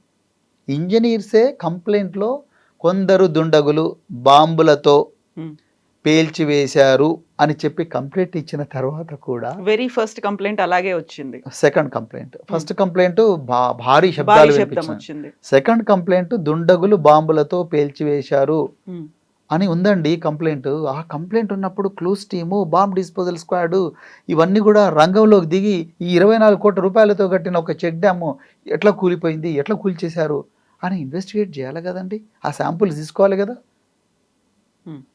అంటే ఈ ప్రభుత్వానికి ఇసుక దందా ఇంపార్టెంట్ అయింది కానీ రైతుల పొలాల్లోకి వచ్చే నీళ్ళు ఇంపార్టెంట్ కాదు. అంటే ఒక క్రిమినల్స్ రూల్ చేస్తున్నారా అనే ఫీలింగ్ వస్తుంది నాకు. మాఫియా రూల్ చేస్తుంది ఈ రాష్ట్రాన్ని. మీరు చూడండి, కోల్ బ్లాక్ అంటే అన్నం ఉడికిందా లేదా అనడానికి అన్ని మెతుకులు పిసకాల్సిన అవసరం లేదు, ఒక 2 మెతుకులు పిస్తే చాలు. మన అమ్మ చిన్నగా ఉన్నప్పటి నుంచి నేర్పిస్తుంది మనకి ఈ విషయం. ఒక check dam Medigadda barrage okay, మీరు కూలిపోయింది అన్నారు, మేము కూల్చేశారు అంటున్నాం. ఏదైనా అది వంగిన మాట వాస్తవము. 7 పిల్లర్స్ ఏవైతే ఉన్నాయో 7 పిల్లర్స్ కుంగినాయి, అవి డ్యామేజ్ అయినాయి. ఆ 7 పిల్లర్స్ను రిపేర్ చేస్తే, ఒక 300 కోట్లు పెట్టి రిపేర్ చేస్తే మళ్ళీ అందరికీ రైతులకు నీళ్ళు వస్తాయి. Common sense. ఒక చెక్ డ్యామ్ కడితే 1000 ఎకరాలకు భూములు వస్తాయి, నీళ్ళు వస్తాయి. ఆ చెక్ డ్యామ్ 24 కోట్లతో కట్టారు. దాన్ని కూలగొడితే వాటర్ స్టోర్ కాదు, ఇసుక తేలుతుంది. ఆ ఇసుకను మొత్తం కూడా మార్కెట్ చేయొచ్చు. సో అక్కడ మేడిగడ్డలో అదే జరుగుతుంది ఇసుక దందా, ఇక్కడ మానేరు డ్యాంలో కూడా అదే జరుగుతుంది ఇసుక దందా. అంటే ఈరోజు ఇసుక ఇంపార్టెంటా, రైతుల పొలాల్లోకి నీళ్ళు ఇంపార్టెంటా అంటే, నేను రైతుల పొలాల్లోకి నీళ్ళు ఇంపార్టెంట్ నేనంట. రేవంత్ రెడ్డి ఇసుక ఇంపార్టెంట్ అంటున్నాడు. కేసీఆర్ గారు రైతుల పొలాల్లోకి నీళ్ళు ఇంపార్టెంట్ అన్నారు. రేవంత్ రెడ్డి నాకు ఇసుక దందానే ఇంపార్టెంట్ అంటున్నాడు. అంటే ఇద్దరు వ్యక్తుల మధ్యలో ఆలోచన విధానం, పరిపాలన సరళి చూస్తే మీకు క్లియర్గా అర్థమవుతుంది ఎవరి ప్రయోజనాలు ఎవరి గుండెలో ఉన్నాయనేది. నేను అదే చెప్పాలనుకుంటున్నాను. Okay. So RS Praveen Kumar గారి మీద ఈ మధ్యన వినిపిస్తున్నటువంటి విపరీతమైనటువంటి ఒక వైరల్గా సర్క్యులేట్ అవుతోంది. బీఆర్ఎస్ పార్టీని కూడా వదిలిపెట్టి వెళ్ళిపోతారు, బీఆర్ఎస్ పార్టీలో కూడా ఉండట్లేదు అని ఉంటున్నారా, వెళ్తున్నారా? నేను మీరు ఈ ప్రశ్న అడుగుతారని అనుకున్నాను. నేను బీఆర్ఎస్ పార్టీ అధికారంలో ఉన్నప్పుడు రాలేదు. బీఆర్ఎస్ పార్టీ అధికారం కోల్పోయి 10 మంది ఎమ్మెల్యేలు, ఇంకా కొంతమంది సీనియర్ నాయకులు, ఒక ఎంపీ, వీళ్ళందరూ కూడా మళ్ళీ అధికారం ఉన్న కాంగ్రెస్కు జంప్ అయిన తర్వాత అప్పుడు నేను బీఆర్ఎస్ పార్టీ లోపలికి వచ్చాను. మళ్ళీ నేను బీఆర్ఎస్ పార్టీ కేసీఆర్ గారి నాయకత్వంలో రాష్ట్రాన్ని మళ్ళీ ఒకసారి గొప్పగా చూడాలని అనుకున్నాను. అందుకొరకే నేను బీఆర్ఎస్ పార్టీలో ఓడిపోయినా కూడా వచ్చింది. ఎందుకంటే ఇది పోరాటాల నుంచి ఉద్భవించిన పార్టీ, తెలంగాణ ప్రయోజనాలు గుండెలో పెట్టుకున్న పార్టీ అని ఆబ్వియస్గానే అర్థమవుతుంది. సో అలాంటి పార్టీలోకి వచ్చినోని నేను మళ్ళీ కాంగ్రెస్లోకి ఎందుకు పోతాను? దీన్ని ఎవరు ప్రచారం చేస్తున్నారో దానికి మీకు మీ దగ్గరే ఉంటాయి ఆన్సర్లు. వాళ్ళు ఎవరెవరికి ట్యాగ్ చేస్తున్నారో మీకు తెలిస్తే దాన్ని ఈజీగా అర్థమవుతుంది. కాంగ్రెస్ వాళ్ళు ఇంకా కొంతమంది కలిసి చేస్తున్న ప్రచారం. నేను ఎట్టి పరిస్థితుల్లో కూడా బీఆర్ఎస్ను వదిలే సమస్య లేదు. కేసీఆర్ గారు, కేటీఆర్ గారి నాయకత్వంలో, హరీష్ రావు గారి నాయకత్వంలో రాష్ట్రానికి న్యాయం జరుగుతుందని నమ్మకం నాకుంది. బహుజన వర్గాలకు కూడా తప్పకుండా న్యాయం జరుగుతుందనే ఆశ ఉంది. కాబట్టి నేను బీఆర్ఎస్ పార్టీలోనే ఉంటాను. కేసీఆర్ గారిని తప్పకుండా ముఖ్యమంత్రి చేసే ప్రస్థానంలో తప్పకుండా నా వంతు భూమిక నిర్వహిస్తాను. సో కాంగ్రెస్ వాళ్ళు చేస్తున్న ప్రచారం అన్నప్పుడు కూడా బీఆర్ఎస్లోనే ఇంటర్నల్గా వినిపిస్తోంది. మీరు వచ్చిన తర్వాత తిరుపూర్ కాగజ్ నగర్ మాజీ ఎమ్మెల్యే కోనేరు కోనప్ప గారు వెళ్ళిపోయారు. ఆ తర్వాత ఆయనకంటూ ఒక మంచి వాగ్దానం, ఒక హామీ లభించిన తర్వాత మాత్రమే ఆయన వచ్చారు. బట్ మీరు మాత్రం సిర్పూర్ నుంచే నేను పోటీ చేస్తాను అనేది అంటున్నారు. అదేమో జనరల్ స్థానము, మీరేమో అడుగుతున్నారు. మళ్ళీ చివరికి ఆయన వచ్చారు. ఆ తర్వాత అక్కడే ఒక రకమైన సఫకేషన్ అనేది ఉంది, అందుకని మీరు వెళ్ళిపోతున్నారు అనేది, ఇది మొత్తంగా ఒక నరేషన్ అనేది బీఆర్ఎస్ నుంచే వినిపిస్తోంది ఇంటర్నల్ గా. బాగానే రీసెర్చ్ చేశారు మీరు. కాదంటారా? నేనేమంటున్నా అంటే, జనరల్ కాన్స్టిట్యున్సీస్లో షెడ్యూల్ కాస్ట్ వాళ్ళు, షెడ్యూల్ ట్రైబ్స్ చేయకూడదని లేదు. మన రాజ్యాంగమే చెప్తుంది, open competition is open to everybody, right? రెండవది, కోనేరు కోనప్ప గారు ఆయన ఏ పరిస్థితుల్లో బయటికి పోయినరు, ఏ పరిస్థితుల్లో మళ్ళీ లోపలికి వచ్చిండ్రు అనేది అది కోనేరు కోనప్ప గారికి తెలుసు, రాష్ట్ర ప్రజలందరికీ కూడా తెలుసు. నేను దాని గురించి కామెంట్ చేయను. పార్టీ కష్టాల్లో ఉన్నప్పుడు పార్టీ లోపలికి వచ్చింది ఎవరు? పార్టీ కష్టాలు ఉన్నప్పుడు పార్టీని వదిలిపెట్టి అధికారం కోసం అర్రులు జాచి ఆ అవకాశాన్ని అందిపుచ్చుకోవడానికి కోసం కాంగ్రెస్ వైపు పోయింది ఎవరు అనేది తెలంగాణ ప్రజలకు తెలుసు. కోనేరు కోనప్ప గారు కాంగ్రెస్ పార్టీని వదిలి మళ్ళీ బీఆర్ఎస్ లోపలికి వచ్చి కేసీఆర్ గారి నాయకత్వంలోనే మేము పనిచేస్తామని చెప్పేసి ఆయన పార్టీలో జాయిన్ అవుతే నేను అడ్డుకోవడం కరెక్ట్ కాదు. ఎందుకంటే పార్టీలోకి ఎవరైనా రావచ్చు. ఇవాళ రేపు ఆరూరి రమేష్ గారు కూడా జాయిన్ అవబోతున్నారు. మీరు వరంగల్ కాబట్టి మీకు కూడా ఐడియా ఉంది. పార్టీలోకి ఆరూరి రమేష్ గారు వస్తారంటే నిజంగా ఆ రోజు ఆరూరి రమేష్ గారు ఏ పరిస్థితుల్లో పార్టీని వదిలిపెట్టిన దానికి నేను ప్రత్యక్ష సాక్షిని. ఆ రోజు పార్టీలో చాలామంది నాయకులు చాలా బాధపడ్డారు. ఆరూరి రమేష్ లాంటి నాయకుడు పోతారు అనుకున్నారు. కానీ ఆయన మరి ఎందుకో ఆయన తప్పు తెలుసుకున్నట్టుంది, లేకపోతే రకరకాల కారణాల వల్ల ఆయన మళ్ళీ ఈరోజు మళ్ళీ రేపు బీఆర్ఎస్ పార్టీలో జాయిన్ అవుతున్నారు. సో పార్టీలోకి ఎవరిని తీసుకోవాలనేది పార్టీ అగ్రనాయకత్వం డిసైడ్ చేస్తుంది. ఒక పార్టీలో సభ్యుడిగా నేను అగ్రనాయకత్వం యొక్క నిర్ణయాన్ని స్వాగతించాలి, గౌరవించాలి. ఇక నేను సిర్పూర్ నుంచే పోటీ చేస్తాను అనేది నిజంగా సిర్పూర్ ప్రజలు మొదటి నుంచి కూడా నిజంగా కోనప్ప గారు ఎమ్మెల్యేగా ఉన్నప్పుడు నేనెవరో తెలవనప్పుడు మూడు నెలల ముందర నేను ఆ కాన్స్టిట్యున్సీకి పోతే నాకు 45,000 ఓట్లు ఇచ్చారు. నా కులం చూడలేదు, నా మతం చూడలేదు, నేను ఏ గడ్డ మీద జన్మించిన అనే విషయాన్ని కూడా వాళ్ళు తెలుసుకోలేదు. డైరెక్ట్ అరే ప్రవీణ్ కుమార్ మంచోడు, ఐపీఎస్ ఆఫీసర్, గుద్దండి గెలుస్తాడేమో, అదృష్టం బాగుంటే ఈ కోనప్పతో మనకేం అవుతలేదు, ఈ కోనప్ప దౌర్జన్యం దోపిడీ ఎక్కువైపోయింది అని అనుకున్నారు ఆ రోజు వాళ్ళు. ఆ రోజు మాట. సో ఈరోజు మళ్ళీ సిర్పూర్ ప్రజలు ఆ విధంగా వాళ్ళు కోరుకుంటున్నారు, వాళ్ళ ప్రతినిధిగా నన్ను చూడాలని కోరుకుంటున్నారు. కానీ నేనేమంటున్నా అంటే ఎక్కడున్నా కూడా సిర్పూరు ప్రజల ప్రయోజనాలు మాత్రం నా గుండెలో పెట్టుకుంటున్నాను. అది point number 1. Point number 2, Sirpur ప్రజలు నన్ను ఎమ్మెల్యేగా చూడాలనుకుంటున్నారు. అది పాయింట్ నెంబర్ 3. కానీ పార్టీ ప్రయోజనాలు కూడా నేను చూడాలి. పార్టీ అధినాయకత్వం, పార్టీ ఎట్లా ఆలోచిస్తుంది, పార్టీ ఆలోచన విధానం, అధినాయకుడు కేసీఆర్ గారి మనసులో ఏముంది, కేటీఆర్ గారి మనసులో ఏముంది, ఆనాడు రాష్ట్రంలో ఎవరు ఎక్కడ గెలిస్తే పోటీ చేస్తే బాగుంటుంది అనేది పార్టీ అగ్రనాయకత్వం డిసైడ్ చేస్తుంది. పార్టీ అగ్రనాయకత్వం ఏ నిర్ణయం తీసుకుంటే ఆ నిర్ణయానికి కట్టుబడి ఉండాలి. సో ఈ 3 ఈక్వేషన్స్ కరెక్ట్గా వర్కౌట్ అయ్యేటట్టు నేను చూసుకోవాలి. అది కత్తి మీద సాము లాంటిది. అందుకొరకు ఆయన కూడా నేను కష్టపడి పనిచేస్తాను, పార్టీ కోసం పనిచేస్తాను. ఒకసారి పార్టీలోకి వచ్చిన తర్వాత పార్టీ అగ్రనాయకత్వం తీసుకునే నిర్ణయాన్ని కట్టుబడి ఉండాలి. అంతే తప్ప మన అభిప్రాయం చెప్పాలి. ప్రజల అభిష్టం ఏందో అది కూడా పార్టీకి చెప్పాలి. పార్టీ కూడా కనుక్కుంటుంది కదా, రకరకాల సర్వేలు ఉంటాయి, వాళ్ళకి పార్టీ కూడా నిఘా వ్యవస్థ ఉంటుంది, వాళ్ళు కూడా కనుక్కుంటారు. కనుక్కున్నప్పుడు పార్టీ ఎక్కడ అయితే ప్రవీణ్ కుమార్ గెలుస్తాడు అనేది పార్టీ కూడా కనుక్కుంటుంది. ప్రజలు మాకు ఈయననే కావాలని అడిగే ప్రజలు ఉంటే అక్కడికే పంపించే అవకాశం ఉంటుంది. సో ఈ రెండింటికి కూడా ఈ మేళవింపుకు చాలా కేర్ఫుల్గా పార్టీ చేసుకుంటుందని అనుకుంటున్నాం. మరి కేసీఆర్ గారు 50 సంవత్సరాల మా వయసు అంతుంది, వారి రాజకీయ జీవితం, వారు తప్పకుండా మాకు మంచి భవిష్యత్తుని ఇస్తారని నేను అనుకుంటున్నాను. అచ్చంపేట మీరు వచ్చిన తర్వాత గువ్వల బాలరాజు గారు బీజేపీకి వెళ్ళిపోయిన తర్వాత అది ఇంకా అక్కడ గ్యాప్ అనేది కనిపిస్తుంది. అచ్చంపేట మిమ్మల్ని ఏం పిలవట్లేదా? అందరు పిలుస్తున్నారండి. నిన్న కడియం శ్రేయర్ కూడా ప్రవీణ్ కుమార్ను మళ్ళీ స్టేషన్ కాన్పూర్ తీసుకురావాలని ప్రయత్నం చేస్తున్నారు. అదే ఆయన ఏదో లూజ్ కామెంట్లు చేశారు. అట్లా ప్రజలకు పాదాభివందనాలు. సో నేను తప్పకుండా ప్రజల అభిష్టాన్ని గౌరవించాలి. ప్రజాస్వామ్యం అంటే ప్రజలను గౌరవించడం. ప్రజలు ఎక్కడి నుంచి అయినా వాళ్ళ అభిమానానికి నిజంగా కృతజ్ఞత. నేను తెలంగాణలో 4000 గ్రామాలు తిరిగాను బీఎస్పీలో. ఆఫీసర్గా ఉన్నప్పుడు కూడా చాలా గ్రామాలు తిరిగాను. 4000 గ్రామాలు 350 రోజులు ఎండనక వాననక రేయనక పగలనక చెట్ల కింద పండుకున్నాము, గుడిసెల్లో పండుకున్నాము, అన్నీ చేసాము. వాళ్ళందరూ కూడా వాళ్ళకున్నది పెట్టిండ్రు మాకు. సో అంత గొప్పగా ఆదరించిన ప్రజలు. సో మళ్ళీ ఇప్పుడు కూడా ఎక్కడ పార్టీ నన్ను లాంచ్ చేసినా ఆదరిస్తారనే ఆలోచన ఉంది. ఆ చెంపేట ప్రజలు రమ్మంటున్నారు, ఇంకా చాలామంది రమ్మంటున్నారు. సిర్పూర్ ప్రజలు మా ప్రతినిధిగా నువ్వే ఉండాలని ఉండాలంటున్నారు. సో నాకు ఒక ఇల్లు కూడా ఉంది సిర్పూర్లో ఇప్పుడు. కానీ కేసీఆర్ గారు ఫైనల్ డెసిషన్ మేకర్, సో వారికే వదిలేస్తాం. ఓకే, సో ఇప్పుడు ఫోన్ ట్యాప్ గురించే మళ్ళీ మనం వచ్చేస్తే ఫస్ట్ హరీష్ రావు, కేటీఆర్, సంతోష్ రావు, నెక్స్ట్ ఎవరు కేసీఆర్ అనేది ఎందుకు వినిపిస్తోంది? సిట్ వాళ్ళే చెప్పాలి కవిత గారు, సిట్ వాళ్ళే చెప్పాలి. అది మేము మళ్ళీ చెప్తున్నాం, ఇన్వెస్టిగేటింగ్ ఏజెన్సీస్కు మేము కోఆపరేట్ చేయమని మేము చెప్పడం లేదు. తప్పకుండా చేస్తాం. చట్టం 160 సిఆర్పిసి నోటీస్ ఇచ్చినప్పుడు తప్పకుండా చేయాలి. కానీ మేము ఖండిస్తున్నదంతా ఏంటంటే, ఇప్పుడు సాక్షులను నిందితులుగా చిత్రీకరించి 9 గంటలు 10 గంటలు దాన్ని చేసి అవసరం లేని వాళ్ళను పిలిపించి వాళ్ళని ఇబ్బంది పెట్టి, వాళ్ళ కుటుంబ సభ్యులను ఇబ్బంది పెట్టి, అదేవిధంగా వాళ్ళ కుటుంబ సభ్యుల మీద మీరు ఇక్కడ కోఆపరేట్ చేయకపోతే మీకు ఏసీబీ కేసులు పెడతాము, మీ ఆస్తులన్నీ జప్తు చేస్తాము, లేకపోతే మీ ఆస్తులు ఎక్కడెక్కడో కనుక్కుంటామని లేని ఆరోపణలన్నీ చేసి, లేని అభాండాలన్నీ వేసి, వాళ్ళందరినీ భయభ్రాంతలకు చేసి ఈ చేస్తున్న విషయాన్ని మేము ఖండిస్తున్నాం. అంటే మాకు బయట కూడా రెప్యుటేషన్ ఉంటుంది కదా కవిత గారు. ఇప్పుడు ఏం చేయనేరానికి పోయి మమ్మల్ని 9 గంటలు కూర్చోమంటే ఎట్లా బయట ఏమనుకుంటారు ప్రజలు? నిజంగా వీళ్ళు ఎంత నేరం చేసినారు అనుకుంటారు. అవన్నీ చేయొద్దని మేము రిక్వెస్ట్ చేస్తున్నాం.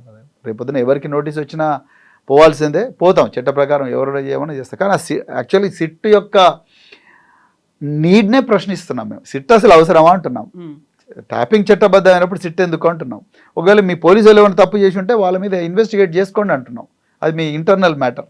రాజకీయ నాయకులు పెట్టి దీని ఒక ధారావాహిక సీరియల్ లాగా మనసు మమత, డాక్టర్ బాబు, ఎంతెంత దూరం లాగా మీరు కంటిన్యూస్గా నడిపిస్తున్నారు. ఇది కరెక్ట్ కాదని మేము పోలీసు వాళ్ళను చెప్తున్నాం, అంతే తప్ప వాళ్ళను టార్గెట్ చేయడం లేదు. వాళ్ళు మంచి ఆఫీసర్లే. వాళ్ళు కేసీఆర్ గారు ముఖ్యమంత్రిగా ఉన్నప్పుడు కూడా ఇప్పుడున్న ఆఫీసర్లు అప్పుడు గొప్ప గొప్ప పొజిషన్లలో ఉన్నారు. సో కానీ ఇది అవసరం లేదు, ఈ ధారావాహిక అవసరం లేదని మేము అంటున్నాం, అంతే తప్ప నోటీస్ వస్తే ఎవరైనా పోవాల్సింది. దాంట్లో ఆల్రెడీ పోలీస్ అధికారులు అరెస్ట్ అయ్యి లోపలే ఉన్నారు. ఆ తర్వాత నెక్స్ట్ టర్న్ అంతా ఇప్పుడు పొలిటీషియన్స్దే అవుతుంది, వీళ్ళే అరెస్ట్లు అవుతారు అనే మాట. నిజంగా అరెస్టులు ఉంటాయా? మంత్రివర్గం, ముఖ్యమంత్రి, గతంలో మాజీ ముఖ్యమంత్రి, వీళ్ళందరినీ అరెస్ట్ చేస్తారనేది అది జరిగితే రాష్ట్రం అగ్నిగుండం అవుతుందండి. ఎందుకు చెప్తున్నా అంటే, నేను ఇది పూర్తిగా కక్షపూరితంగా చేసిన చర్య అవుతుంది. అది ఎవ్వరు కూడా ఒప్పుకోరు.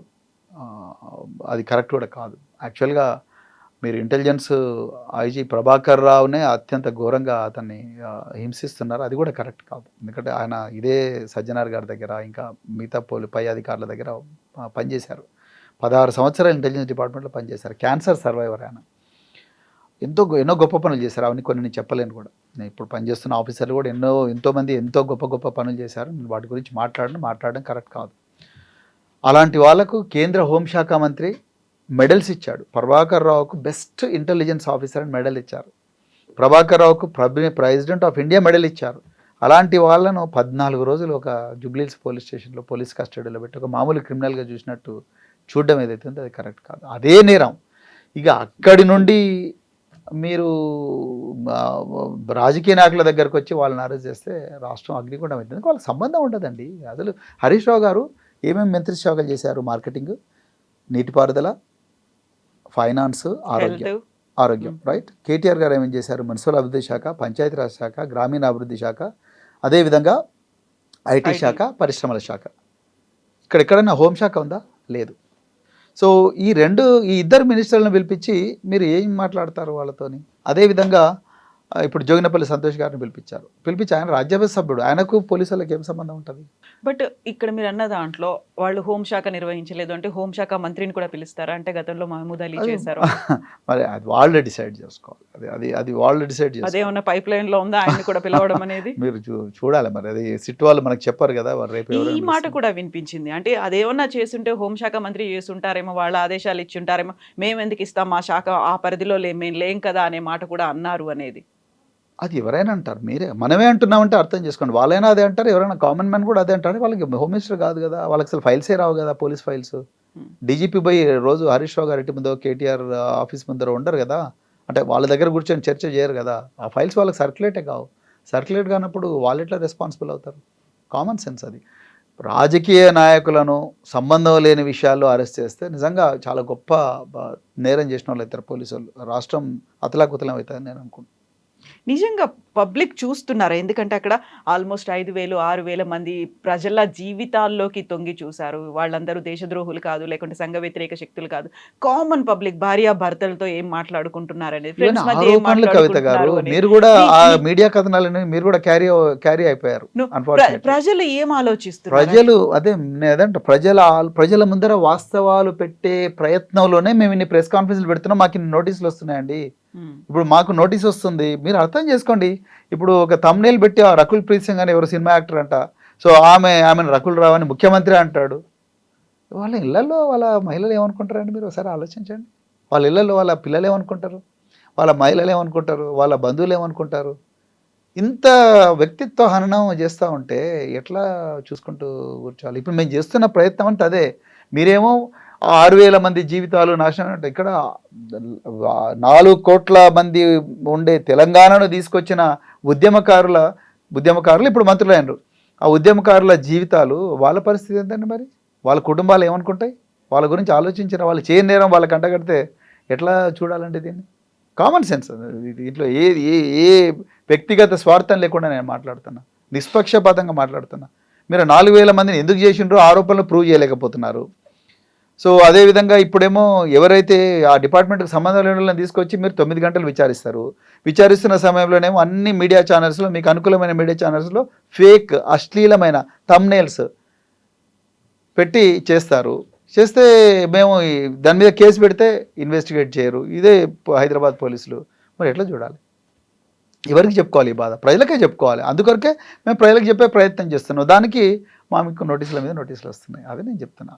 బీఆర్ఎస్ పార్టీ ఏం ఎక్స్పెక్ట్ చేస్తుంది? అరెస్ట్లు అవుతాయని ఏమన్నా అనుకుంటోందా? మేము దేనికి భయపడము. ఆనాడు ఉద్యమం చేసినప్పుడు బీఆర్ఎస్ పార్టీ 14 సంవత్సరాలు పోరాడితే తెలంగాణ వచ్చినప్పుడు ఎంతోమంది జైలు పోయినరు, ఎన్నో కేసులు అయినాయి. ఇదొక కేసు. కానీ ఈ తప్పుదో బట్టి బీఆర్ఎస్ పార్టీ ఏం ఆలోచిస్తుందంటే, ప్రజలను రేవంత్ రెడ్డి అసలైన సమస్యలు, కోల్ బ్లాక్ కుంభకోణం కానీ, వాళ్ళ అల్లుడు సృజన్ రెడ్డి చేస్తున్న కుంభకోణాలు కానీ, హైదరాబాద్ ల్యాండ్ ట్రాన్స్ఫర్మేషన్ పాలసీ ఏదైతే ఉందో, హిల్ట్ కింద 9,300 ఎకరాలను 5 లక్షల కోట్ల విలువైన దాన్ని 30% తక్కువగా 30% విలువకే ఈరోజు రియాల్టర్లకు కట్టబెడుతున్నారన్న వ్యవహారం కానీ, తర్వాత రైతుల భూములు గుంజుకుంటున్న వ్యవహారం కానీ, రకరకాల రోహిన్ రెడ్డి అనే వ్యక్తి గెస్ట్ హౌస్లో తుపాకీ పెట్టి దక్కన్ సిమెంట్ వాళ్ళను బెదిరించిన వ్యవహారాలు కానీ, వీటి రైతుల రుణమాఫీ కానీ, నిన్న కూడా ఒక గురుకుల అమ్మాయి చనిపోయింది కామారెడ్డిలో. విద్యార్థులు 120 మంది 120కి పైగా విద్యార్థులు చనిపోయినారు. వీటి గురించి కానీ, రైతుల ఆత్మహత్యల గురించి కానీ, ఆటో డ్రైవర్ల గురించి కానీ, జీతాలు రాని ఉద్యోగుల గురించి కానీ, లేకపోతే పెన్షన్ రాని పెన్షనర్ల గురించి, వాటన్నిటి గురించి మేము పోరాడుతుంటే మమ్మల్ని వేరే విధంగా ఎంగేజ్ చేయడం కోసమే ఈరోజు ప్రజల అటెన్షన్ డైవర్ట్ చేయడం కోసం మీరు మొట్టమొదట ఈ ఇంటర్వ్యూ స్టార్ట్ చేసినప్పుడు ఒక మాట అన్నారు, రాష్ట్రం అంతా ట్యాపింగ్ ట్యాపింగ్ ట్యాపింగ్ ట్యాపింగ్ గురించి మాట్లాడుతున్నారు. రాష్ట్రం అసలు దేని గురించి మాట్లాడాలి? రాష్ట్రం దేని గురించి మాట్లాడాలంటే రాష్ట్ర సంపద ఎందుకు తగ్గుతుంది, రాష్ట్రంలో పిల్లలు ఎందుకు చనిపోతున్నారు, రాష్ట్రంలో పెన్షనర్లకు పెన్షన్ ఎందుకు రావట్లేదు, రాష్ట్రంలో భూమి అంతా కూడా రియాల్టర్లకు ఎందుకు కట్టబెడుతున్నారు, మన తెలంగాణలో సిగలో మాణిక్యం కావాల్సిన ఒక తెలంగాణ కిరీటంలో మాణిక్యం కావాల్సిన ఒక సింగరేణి ఇలా కేవలం 3-4 కాంట్రాక్టర్లకే ఎందుకు మరి భోజ్యంగా మారింది? వీటి మీదే చర్చ జరగాలి కదా. అమెరికాలో మిన్నెసోటాలో ఒక వ్యక్తిని అరెస్ట్ చేసేటప్పుడు ఫైర్ చేసి చచ్చిపోయినందుకే దేశం అంతా కూడా అతలాకుతలమై ఘోరంగా మంచు పడుతున్నా కూడా ప్రజలందరూ రోడ్ల మీదకి వచ్చిండ్రు. ఏంటి మన దగ్గర ఇంత విచ్చలవిడి జోపిడి జరుగుతుంటే ఒక్కడు కూడా రోడ్డు మీదకి వస్తలేడేంది? బట్ మీరు కూడా డైవర్ట్ అయిపోయినట్టుంది కదా కంప్లీట్గా. రాష్ట్రంలో ఉన్నటువంటి బీఆర్ఎస్ లీడర్లు అందరూ హైదరాబాద్కు వస్తారు, వరుసగా సిట్ ముందు వాళ్లే అటెండ్ అవుతూ ఉంటారు, నాయకుడితో పాటుగా వెళ్తారు, విచారణ అయి బయటకు వచ్చేంత వరకు ఉంటారు. మరి మీరెందుకు ఏమీ తప్పు చేయలేదు అనుకున్నప్పుడు మిగతా విషయాల మీద సమస్యల మీద పోరాడొచ్చు కదా? దీన్ని చేస్తున్నాం కదా. మరి కోల్ బ్లాక్ బయట పెట్టింది ఎవరు? అదేవిధంగా బనకచెర్ల దోపిడీ బయట పెట్టింది ఎవరు? పాలమూరులో 45 టీఎంసీలు ఉత్తమ్ కుమార్ రెడ్డి గారు ఉత్తగా అప్పగించిన విషయాన్ని దోపిడీ బయట పెట్టింది ఎవరు? అసంపూర్తిగా ఉన్న పాలమూరు రంగారెడ్డిని మరి ఎందుకు రేవంత్ రెడ్డి కంప్లీట్ చేయడం లేదని బయటపెట్టింది ఎవరు? కొడంగల్ నారాయణపేటలో 5% ఎక్సెస్కు మెగా కృష్ణారెడ్డి, అదే పొంగులేటి శ్రీనివాసరెడ్డి మంత్రిగా ఉండి కూడా తీసుకుంటే దాన్ని బయటపెట్టింది ఎవరు?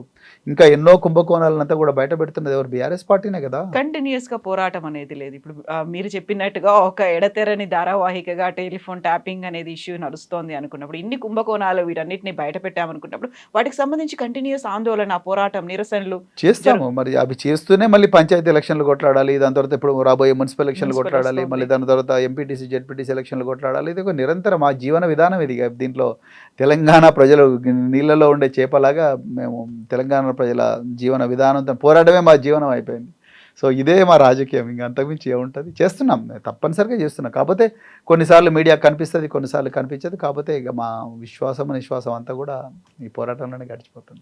Sir, thank you so much. Best wishes to you. Thank you sir. And for more videos, Please subscribe to iDream. Please subscribe to iDream. Please subscribe iDream. And please subscribe to iDream. For more videos, subscribe to iDream. please like, share and subscribe to the channel. Congratulations, iDream. Subscribe to iDream. Subscribe to iDream. So subscribe to iDream Media. iDream ki iDream team andarki huge congratulations. Please subscribe iDream Media. Please subscribe to iDream.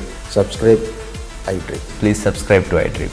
iDream అంటే నా కళల ఛానల్ను subscribe చేసుకున్న నోరు తిరుగుతలేదు, మీరైతే గంట గుర్తు కొట్టండి. For more such videos, please subscribe to iDream. Subscribe to iDream. Please subscribe to iDream. Please subscribe iDream Media. Please do subscribe to iDream. Please subscribe to iDream Media. For best entertainment and information, please subscribe iDream. And don't forget to subscribe to iDream.